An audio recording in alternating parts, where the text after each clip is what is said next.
Class, welcome to online classes presented by AMM public school. बच्चों, आज आपका moral value का टर्न है। निकालिए अपनी मॉरल वैल्यू की बुक्स। पेज नंबर 41 पर चैप्टर नंबर 6 एकलव्यास लॉयल्टी। बच्चों, आप सबने कभी एकलव्या का नाम सुना है? एकलव्या एक बहुत अच्छा आर्चर, मतलब धनुष बाण चलाने वाला लड़का था। तो ये स्टोरी उसकी है। ये बहुत पहले की बात है, इंडिया में, जब कम से कम 5000 ईयर्स को, नियरली बहुत पहले की बात है। एक लड़का था, उसका नाम था एकलव्या। वो किसका बेटा था? आपने सुना होगा, पहले जो है वो होते थे जंगलों में नरभक्षी हंटर टाइप, जो शिकार करते थे, उनका बेटा था।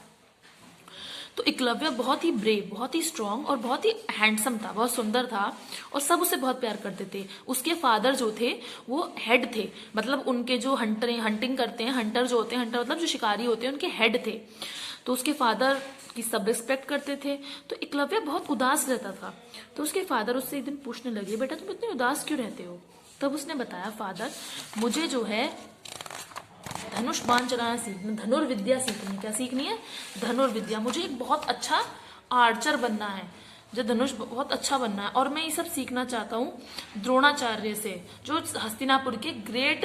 द्रोणाचार्य का नाम सुना आपने, जिन्होंने पांडवास और कौरवों को सिखाई थी आर्चरी, उनके पास सीखना चाहता हूँ।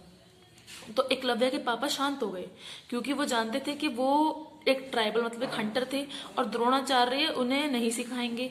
लेकिन एकलव्य के पापा ने जब उनको देखा, अपने बेटे को, तो वो काफी ज्यादा एम्बिशियस, मतलब बहुत ज्यादा उसको चाहत थी कि मैं जाना चाहता हूँ।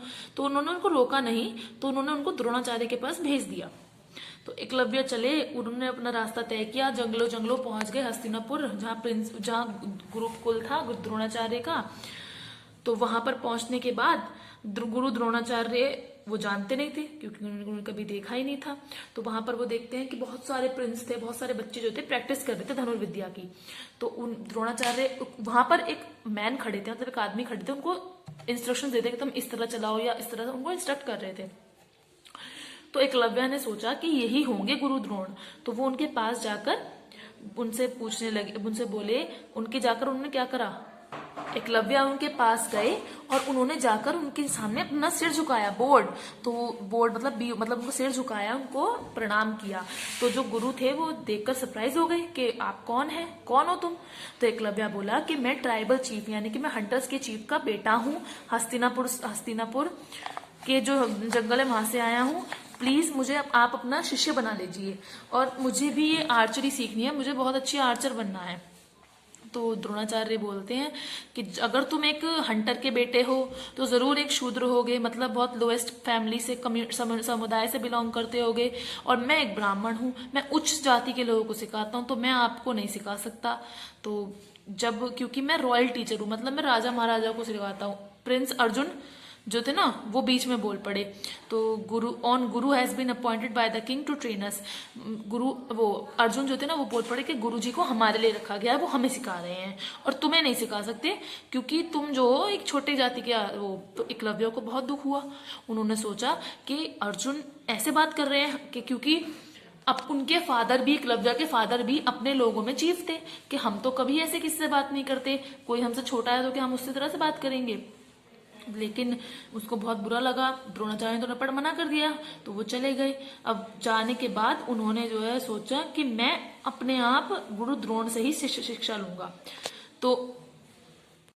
तो उन्होंने क्या किया, घर जाकर अपने मिट्टी से जाकर गुरु द्रोण का जैसा एक पुतला बना लिया, और रोज जो है उसी के सामने प्रैक्टिस किया करते थे, जितनी जी भर के प्रैक्टिस करके। तो ऐसे करते करते वो बहुत अच्छे आर्चर बन गए, मतलब उनको सारी विद्या धीरे धीरे अपने आप ही इतनी अच्छी उनकी जो हो गई, निशानेबाजी बहुत अच्छी हो गई। एक दिन एकलव्य प्रैक्टिस कर रहे थे और एक कुत्ता वहां आकर बहुत भौंकने लगा। एकलव्य बहुत डिस्टर्ब हुए, पहले तो उन्होंने इग्नोर किया, लेकिन जब वो बहुत ज्यादा बार्क कर रहा था, भौंक रहा था, तो उन्होंने बहुत डिस्टर्बेंस हुआ। तो उन्होंने क्या किया, उस कुत्ते के मुंह में अपने बाण जो बाण है, 7 बाण को, मतलब एरोज जो होते हैं उनको उसके गले में बंद कर दिया, बिना उसको चोट लगी, कुत्ते को चोट नहीं लगी, जिससे कि उसका मुंह बंद हो जाए, डाल दिया। अब वो कुत्ता भागता हुआ जब गया तो वहां पर द्रोणाचार्य के साथ शिष्य जो थे उनके, पांडवास जितने प्रिंस थे सब प्रैक्टिस कर रहे थे।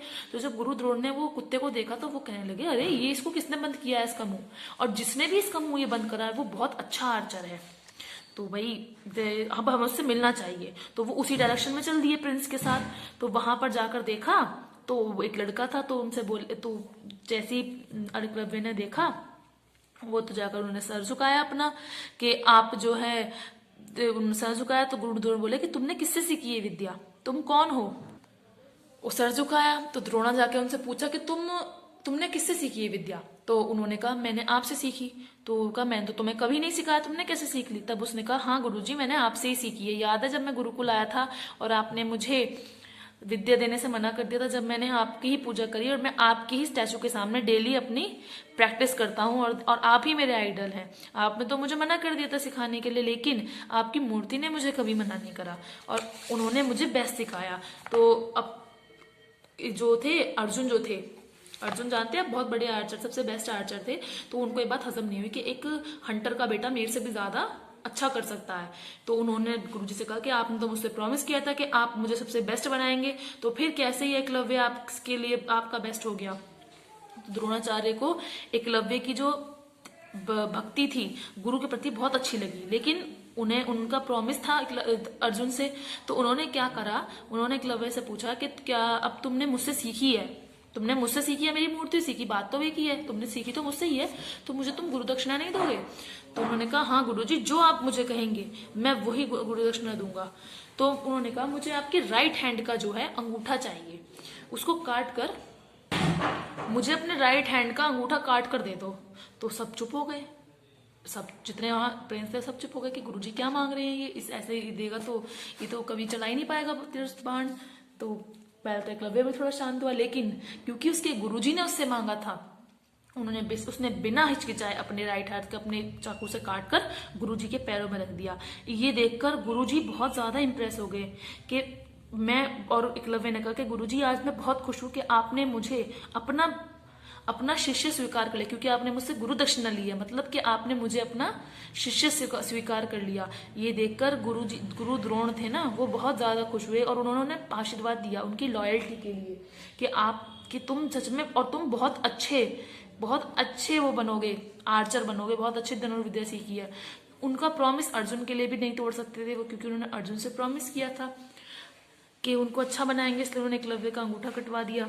लेकिन जो है, अब एकलव्य बेशक हैंडीकैप्ड हो गए, लेकिन उन्होंने फिर भी अपनी उंगलियों से बाण चलाना सीख लिया और उससे भी वो बहुत अच्छा करने लगे।